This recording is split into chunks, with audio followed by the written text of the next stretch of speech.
Welcome to I dream. నా పేరు లుంపిని. ప్రశాంతత ఎక్కడ దొరుకుతుంది అని అడిగితే అమ్మో మాకెందుకులేండి, ఈ ఫ్యామిలీ ప్రెషర్కి ఇలాంటి వర్క్ లైఫ్ బ్యాలెన్స్ చేయలేక మేమే చచ్చిపోతున్నాము, అసలు ఈ ప్రశాంతత అనేది మాకు కనుచూపు మేరల్లో కూడా ఎక్కడా కనిపించట్లేదు అన్నలాగా అయిపోయింది లైఫ్ అంతా కూడా కదా. సో ఈ నెగిటివ్ ఎనర్జీ, ట్రామా, లేదంటే యాంగ్జైటీ, డిప్రెషన్ వీటన్నిటి నుండి దూరంగా ఎక్కడికైనా పారిపోవాలనిపిస్తుంది కదా. అఫ్ కోర్స్ స్పిరిచువల్గా మనం కనెక్ట్ అవ్వాలి, మనని మనం రీడిస్కవర్ చేసుకోవాలి అనుకుంటే అద్భుతమైన మెడిటేషన్ రిలేటెడ్ క్లాసెస్ కానీ, లేదంటే యూనివర్స్తో కనెక్ట్ అయ్యేలాంటి సీక్రెట్స్ చెప్పే ఒక మెంటర్ ఉంటే అమేజింగ్ కదా. అలాంటి ఒక మెంటరే అనంత సాయికృష్ణ గారు మనతో పాటున్నారు from Anantha Shakti foundation. So ఆయనతో మాట్లాడదాం, మీకు నాకు అలాగే అందరికీ ఉండే డౌట్స్ గురించి ఆయనతో క్లారిఫై చేసుకుందాం. హలో సార్, నమస్తే. నమస్తే అండి. సార్, పైకి కొంతమంది ఎంత స్వీట్గా మాట్లాడతారంటే వాళ్ళ లోపల నిజంగా ఏముంది ఎవ్వరు కనుక్కోలేరు. అరే ఎంత బాగున్నారు, ఏంటి అంత మంచిగా, అంత బాగా మాట్లాడతారు. బట్ లోపల అసూయ, ద్వేషము, ఒకలాంటి కుళ్ళు ఉండిపోతుంది కదా. అంటే నెగిటివ్ ఎమోషన్స్ అలా ఉండిపోయి వాళ్ళకి ఎఫెక్ట్ అవుతుంది కదా. సో ఆ నెగిటివిటీని పాజిటివిటీగా ఎలా మార్చుకోవాలి, అండ్ యూనివర్స్తో కనెక్ట్ అవ్వాలి అంటే మనం ఎంత పాజిటివ్గా ఉండాలి? ఫస్ట్ మన ఆలోచనలు మార్చుకోవాలండి. యూనివర్స్ సిద్ధాంతం ఏంటంటే, అది యూనివర్స్ కావచ్చు, భగవంతుడు కావచ్చు అండి, మనం వేరే వాళ్ళకి సహాయం చేయకపోయినా పర్లేదు, మన ద్వారా వేరే వాళ్ళకి మంచి జరగకపోయినా పర్లేదండి, మన ద్వారా మాత్రం వేరే వాళ్ళకి చెడు జరుగుతుంది. ఎందుకంటే కర్మ అనేది ఎవరిని వదిలిపెట్టదండి. మనం ఇప్పుడు చాలామంది చూడండి, నాకు అనుకోకుండా బాధ కలిగింది, అనుకోకుండా కష్టం కలిగింది అని మనం అనుకుంటున్నాము. గతంలో మనం ఏం చేస్తే అది మన దగ్గరకు వచ్చిందని చాలామంది గుర్తించుకోరు. మనల్ని ఎవరన్నా బాధ పెడితే మనం పదే దాన్ని తలుచుకొని బాధపడతాం. వాళ్ళు నన్ను కావాలని బాధ పెడుతున్నారు, కావాలని ఇబ్బంది పెడుతున్నారని. మనం వేరే వాళ్ళని ఇబ్బంది పెట్టినప్పుడు వాళ్ళు ఎంత బాధపడతారో మనకు తెలియదు అది. కాబట్టి కర్మ అనేది ప్రతిసారి మన ముందు అలా మేనిఫెస్ట్ అవుతుంది అనమాట. దానికి ప్రతి ఒక్కరు మా క్లాసులకు వచ్చే వాళ్ళకి ఎక్స్పెషల్గా ఏదో చెప్తుంటారు, మనము భూమి మీద జన్మ తీసుకుంది హ్యాపీగా ఉండడానికి, మనం ఇతరులను బాధ పెట్టడానికి కాదు, ఇతరులు చెడు కోరుకోవడానికి కాదు. ఏదైనా కూడా యాక్సెప్ట్ చేయండి అని చెప్తుంది. మన లైఫ్లో ఈరోజు ఇదే ఉంది, దీన్నే యాక్సెప్ట్ చేయండి. మన దగ్గర ఈరోజు మనం అనుకున్నంత డబ్బు లేకపోవచ్చు, కానీ ఏదో కొంత అయితే ఉంటుంది కదా. దానికి ఎప్పుడైతే మనము ప్రేమతో, కృతజ్ఞత భావంతో ఉంటామో అది భవిష్యత్తులో మన వరకు వస్తుంది అనమాట. ఇప్పుడు చూడండి, మనం రోజు మన ఇంట్లో మనకి నమ్మకంగా పనిచేసే వాళ్ళు ఉంటారు, మన ఆఫీస్లో కావచ్చు, మన స్టాఫ్ కావచ్చు. వాళ్ళు ప్రేమగా చూసుకున్నాం అనుకోండి, వాళ్ళు మన పట్ల కూడా అదే ఒపీనియన్తో ఉంటారు. అదే వాళ్ళు చేసిన ప్రతి పనిని విమర్శించుకుంటూ ఇది బాగా చేయట్లేదని వాళ్ళు ప్రతిసారి అలాగే అనుకుంటూ ఉంటే ఒకసారి వింటారు, 2 సార్లు వింటారు, తర్వాత మనకు చెప్పుకోచేయక మానేస్తారు. సేమ్ యూనివర్స్ కూడా అలాగేనండి. యూనివర్స్కి ఒక సిద్ధాంతం అనేది ఉంటుంది. యూనివర్స్ సిద్ధాంతానికి ఎవరైతే కట్టుబడి అనుకూలంగా ఉంటారో వాళ్ళ లైఫ్లో అన్ని మిరాకిల్స్ జరుగుతాయి.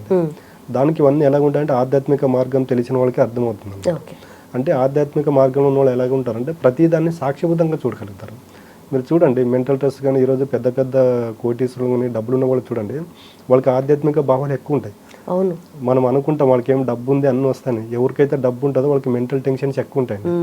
అంటే వాళ్ళకు మెంటల్గా డిస్టర్బ్ అవుతుంటారు. అలాంటి వాళ్ళు ఆధ్యాత్మిక మార్గంలో ఉంటారు కాబట్టి అవన్నీ ఫేస్ చేయగలుగుతారు. ఎందుకంటే ఒక మెడిటేషన్ కావచ్చు, యోగా కావచ్చు, ఒక యూనివర్స్ కనెక్ట్ అయ్యేది కావచ్చు, వాళ్ళకున్నంత భక్తి మామూలు డబ్బు లేని వాళ్ళకి ఉండదు. ఎందుకంటే వాళ్ళు ప్రతిదీ లైవ్లో చూస్తూ ఉంటారండి. అంటే నా దగ్గర డబ్బు ఉంది, ఇది కాకుండా వేరేది ఏదో ఉంది అని తెలుసుకున్నప్పుడు ఏమంటే సత్యం అనేది బోధపడుతుంది. ఈరోజు చూడండి, మనకు జపాన్, జర్మనీ ఈ ప్రపంచంలో ఒక అన్ని దేశాల కన్నా ఒక 20 years ముందు ఉంటాయి డెవలప్మెంట్లో. అలాంటి జపాన్, జర్మనీ వాళ్ళు ఈరోజు మన ఇండియాకు మన అరుణాచలం వెళ్తే ఎక్కువ మంది మనకు అక్కడ ఉంటుందండి. పౌర్ణమి రోజు గిరి ప్రదక్షిణ ఉంటుంది, ఎక్కువ శాతం వాళ్ళే ఉంటారు అక్కడ. అంటే మరి వాళ్ళు చూడని లైఫ్ కాదు, వాళ్ళ దగ్గర లేని డబ్బు కాదు, వాళ్ళందరూ ఇక్కడికి ఎందుకు వస్తున్నారంటే వీళ్ళు ఇండియన్స్ అనేది ఎందుకు ఇంత మెంటల్గా స్ట్రాంగ్ ఉన్నారు, అంటే వీళ్ళు ఏం చేస్తున్నారు, వీళ్ళు సత్యాన్ని తెలుసుకోవడానికి ఇక్కడికి వస్తున్నారండి. అదే నేను చెప్తున్నా, ప్రపంచ దేశాల్లో మనకి ఇండియాలో ఉన్నంత పీపుల్స్ మెంటల్ స్ట్రాంగ్ ఏ కంట్రీలో ఉండారండి. మీరు ఈరోజు ప్రపంచంలో ఉన్న ఏ కంట్రీస్ అన్నా, ఎంత పెద్ద కంపెనీ అన్నా తీసుకోండి, ఒక పెద్ద కంపెనీకి ఇండియా వాళ్ళే సీఈఓగా ఉంటారు. కానీ మన ఇండియాలో వేరే కంపెనీలకు వేరే దేశస్తులు ఎవరు సీఈఓలుగా లేరు. ఎందుకంటే ఈరోజు సక్సెస్ అయిన ప్రతి కంట్రీలో మన ఇండియన్ వాళ్ళ హ్యాండ్ ఉంటుంది, దాంట్లో మన ఇండియన్ వాళ్ళ ఇన్వాల్వ్మెంట్ ఉంది కాబట్టి అన్ని సక్సెస్ అవుతున్నారు. ఎందుకంటే మన చెప్తున్నాం, భారతదేశం అనేది ప్రపంచ దేశాలకు ఆదిగురు ఉంది, మన డిఎన్ఏలోనే ఉంది అది. ఎందుకంటే ఒక వ్యక్తి మెంటల్గా ఎలా స్ట్రాంగ్ ఉండాలని మనకు పుట్టుకతో నుంచి అది వస్తుంది అనమాట. అది కూడా ఎందుకు వస్తుంటే, మనం చిన్నప్పుడు చూసుకుంటే ఇంట్లో 3 generations ఉండేవి, పిల్లలు, పేరెంట్స్, గ్రాండ్ పేరెంట్స్. పిల్లలు చూడండి ఎప్పుడే కానీ గ్రాండ్ పేరెంట్స్తో ఎక్కువ టైం స్పెండ్ చేస్తూ ఉంటారు. వాళ్ళు చిన్న కథలు చెబుతూ వాళ్ళని ప్రేమగా చూసుకోవడం, వాళ్ళకి ఎథిక్స్ నేర్పేవాళ్ళు. వీళ్ళకి ఈ పిల్లలకి తెలియకుండా పెరుగుతూ ఉన్నప్పుడు ఏమంటే మెంటల్గా స్ట్రాంగ్ అవుతున్నారు. ఇవన్నీ కలిపే చెప్తున్నాడు, దానికి మీరు మెంటల్గా స్ట్రాంగ్ ఉండండి. ఎప్పుడైతే మెంటల్గా స్ట్రాంగ్ ఉంటారో ఖచ్చితంగా మనం అనుకునేవి జరుగుతాయి. రైట్ బట్ నిజంగా మెంటలీ స్ట్రాంగ్ ఉండడం, మీరు అన్నట్టుగా వాళ్ళు ఇక్కడికి వస్తున్నారంటే ఆ స్పిరిచువల్ కనెక్షన్ వాళ్ళు కోరుకుంటున్నారు. సో ప్రతి ఒక్కరు కూడా అది మిస్ అయ్యి ఇంకా అంత చుట్టూ అన్ని పనులు చేస్తుంటారు కదా, మెయిన్ చేయాల్సిందే చేయట్లేదు. అంటే అక్కడ నేను అనేది అసలు నేను అంటే ఎవరో తెలుస్తుంది అనమాట. మనం ఎంత డబ్బు సంపాదించినా, ఎంత లగ్జరీ లైఫ్ ఉన్నా కూడా రాత్రి మనశ్శాంతిగా నిద్ర లేకపోతే మనిషి ఎంత సంపాదించినా వేస్ట్ అండి. అదే మీరు ఆధ్యాత్మిక మార్గంలో ఉన్న వాళ్ళని, సత్యం తెలుసుకున్న వాళ్ళని చూడండి, వాళ్ళు తినడానికి లేకపోయినా మనశ్శాంతిగా నిద్రపోతారు. అంటే వాళ్ళు అక్కడ తత్వం అనేది తెలుసుకుంటారు అనమాట. ఎప్పుడైతే తత్వం అనేది తెలుసుకుంటారో మనిషి ప్రతిదాన్ని సాక్షిభూతంగా చూడగలుగుతాడు. ఒకదాన్ని ఎప్పుడైతే సాక్షిభూతంగా చూడగలుగుతాడో తన దగ్గర ఏది ఉన్నా కూడా దాన్ని యాక్సెప్ట్ చేయగలుగుతాడు. ఓకే, అయితే మీరు అన్నట్టుగా నెగిటివిటీని పాజిటివిటీగా మార్చుకోవాలి అంటే మీ క్లాసెస్లో దీనికి సంబంధించి ఏం చెప్తూ ఉంటారు సార్? అంటే నేను అదే చెప్తున్నట్టు, గతంలో మీరు మా క్లాసులకు వచ్చిన వాళ్ళకి ఫస్ట్ ఒక పెన్ను బుక్ ఇస్తామండి. మీరు గతంలో జరిగిన మంచిని ఒక సైడ్ రాసుకోండి, చెడుని ఒక సైడ్ రాసుకోండి అని చెప్తారు. రాసుకుంటారు. వాళ్ళు ఏం చేస్తారంటే ఎక్కువ ఒక 1 పేజీ మంచి రాస్తే ఓ 3 పేజెస్ చెడు రాస్తారు. నేను ఎక్స్ప్లెయిన్ చేసిన తర్వాత అక్కడ ఒక 5 పేజెస్ మంచి చూస్తారు అక్కడ, ఒక 2 పేజెస్ ఒకటే చెడు చూస్తారు. ఎందుకంటే చూడండి, వాళ్ళకి పాస్ట్కి తీసుకెళ్తాము. అంటే వాళ్ళకి ఊహ తెలిసినప్పటి నుంచి ఒక 5 ఇయర్స్ నుండి 5 ఇయర్స్ మనం స్కూల్కి వెళ్ళాము. స్కూల్కి వెళ్తే మన పేరెంట్స్ మనకు బుక్స్ కొనిచ్చారు, బైక్ కొనిచ్చారు, మనం ఏది అడిగితే అది ఇచ్చారు. అప్పుడు మనకు అది మంచిగా చెడు మంచిగా కదండి. తర్వాత ఒక 10 ఇయర్స్ తర్వాత మనం 10th క్లాస్కి వెళ్ళాము, ఇంటర్కి వెళ్ళాము, డిగ్రీకి వెళ్ళాము. ఇవన్నీ వెళ్ళేటప్పుడు మనకి డబ్బులు ఎక్కడి నుంచి వచ్చాయి? మన పేరెంట్స్ ఇచ్చారు, లేకపోతే ఎవరో మనకు సపోర్ట్ చేశారు, కాబట్టి ఇక్కడ దాకా ఉన్నాము. తర్వాత మనిషి ఎప్పుడైతే ఈ జ్ఞానం అనేది వస్తుంది చూడండి, తెలివి అనేది పెరుగుతుంది చూడండి, అప్పుడు మనం పాస్ట్లో ఉన్నవన్నీ మర్చిపోతాడు. ఎప్పుడైతే 24-25 ఇయర్స్ వస్తాయో అప్పుడు వాళ్ళకి బయట సమాజం పైన అవగాహన కల్పించుకొని అప్పుడు నేను ఇది కోరుకుంటే రావట్లేదని అప్పుడు ఫీల్ అవుతుంటాను. దానికే చెప్తుంటా, మీకు ఎప్పుడైతే పాస్ట్లో జరిగిన మంచిని గుర్తు చేసుకుంటున్నారు, డైలీ ఒక 5 నిమిషాలు కేటాయించుకుని ఎప్పుడైతే గుర్తు చేసుకుంటూ ఉంటామో అది ఏమవుతుందంటే రేపటికి మేనిఫెస్ట్ అవుతుంది. యద్భావం తద్భవతి. దానికి ఎప్పుడు కానీ నేను చెప్పేదంటే మీకు మంచి చేసిన వాళ్ళని మర్చిపోకండి అని చెప్తాను. వాళ్ళు పాస్ట్కి వెళ్ళి ఎప్పుడైతే మనకి ఏదైతే మంచి జరిగిందో వాటిని అన్నిటిని పదే గుర్తు చేసుకొని వాటికి థ్యాంక్ యూ చెప్పినప్పుడు ఏమవుతుందంటే యద్భావం తద్భవతి, నీకు ఫ్యూచర్లో నీకు మంచి జరగడం అని జరుగుతుంది. అంటే ఎక్స్పెషల్గా ఇప్పుడు బయట విజువలైజేషన్, మేనిఫెస్టేషన్ ఉన్నాయి కదండి. అంటే మా క్లాస్లో దీనికి డిఫరెంట్ ఉంటుంది అనమాట. నీవు కూర్చొని కోరుకోవాల్సిన అవసరం లేదు. నీవు గతంలో జరిగిన దానికి ప్రేమగా ఒకసారి కూర్చొని దాన్ని గుర్తు చేసుకుంటూ కృతజ్ఞత తెలుపు. అప్పుడు అంటే నిజమైన విజువలైజేషన్ అదేనండి. ఇప్పుడు కూర్చొని మనం ఎప్పుడైతే విజువలైజేషన్ చేస్తామో అది మన దగ్గరికి రాదు.